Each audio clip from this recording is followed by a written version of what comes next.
Et si tu devais revivre ta vie exactement telle qu'elle est? Chaque instant, chaque choix, chaque erreur, à l'identique, pour l'éternité. Telle est la question vertigineuse que Nietzsche nous pose avec sa doctrine de l'éternel retour. Bonjour. Aujourd'hui, je voudrais vous parler d'une doctrine centrale de la pensée de Nietzsche, l'éternel retour. Dans une précédente vidéo, j'ai présenté le concept de volonté de puissance. Ces deux notions sont intimement liées. Mon objectif ici est simple, expliquer en moins de 10 minutes ce qu'est l'éternel retour et surtout à quoi il sert dans la pensée de Nietzsche. Qu'est-ce que l'éternel retour? Nietzsche introduit cette idée pour la première fois dans Le Gai Savoir, à l'aphorisme 341, intitulé Le poids le plus lourd. Il imagine un démon qui nous murmure « Cette vie, telle que tu la vis maintenant, il te faudra la revivre encore et encore, éternellement, sans rien de nouveau. » Il ne s'agit pas d'une thèse scientifique, mais d'une expérience de pensée. Nietzsche ne nous demande pas si c'est vrai, mais si nous pouvons supporter cette pensée. La question de l'éternel retour est donc la suivante.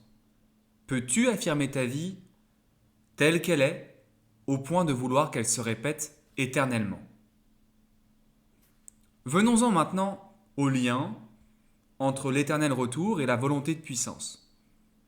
Pour Nietzsche, tout ce qui vit est animé par une volonté de puissance, une force fondamentale qui cherche à s'affirmer, à s'accroître, à se déployer. Or, le nihilisme, c'est-à-dire une doctrine prônant la négation de la valeur de la vie, empêche cette affirmation. L'éternel retour apparaît alors comme l'épreuve suprême du nihilisme. Celui qui rejette sa vie ne peut supporter l'idée de la revivre à l'infini. C'est pourquoi l'éternel retour est insupportable pour le nihiliste. A l'inverse, celui qui affirme sa vie, qui affirme pleinement son existence, peut dire « oui, je veux que cela recommence ». L'éternel retour n'est donc pas une théorie abstraite, c'est une épreuve existentielle, un critère de sélection entre les formes de vie qui disent non et celles qui disent oui. Nietzsche approfondit cette doctrine dans Ainsi parlait Zarathustra à travers une scène célèbre, la rencontre entre Zarathustra et le nain. Zarathustra décrit un portique appelé instant, où se rejoignent deux chemins infinis, le passé et l'avenir. Ces deux chemins semblent s'opposer, mais en réalité, ils forment un cercle. Le nain comprend cette idée de manière froide et nihiliste. Si tout se répète, alors rien n'a vraiment de valeur. Mais Zarathustra refuse cette lecture. Le cercle ne signifie pas ici une répétition vide.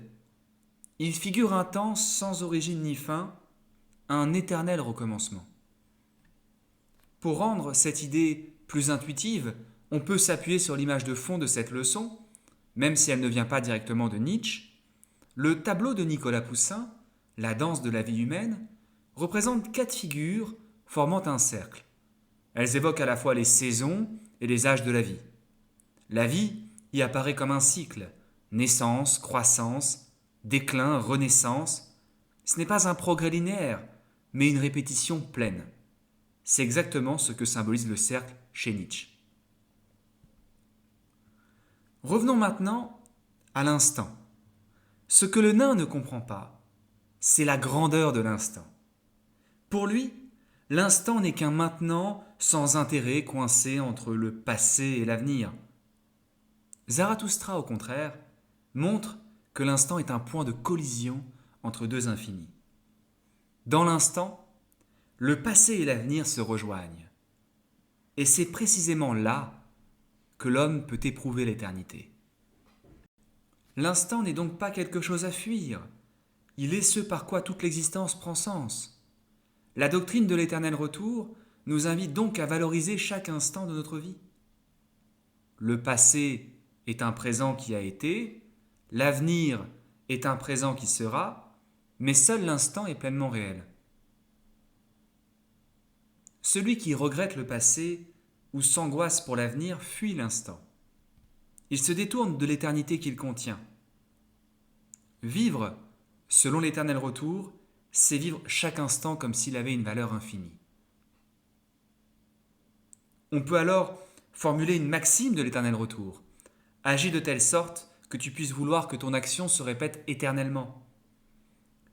À la différence de Kant, qui universalise moralement l'action par le biais de son impératif catégorique, agis de telle sorte que ton action puisse s'ériger comme une maxime universelle, Nietzsche, quant à lui, éternise chaque action.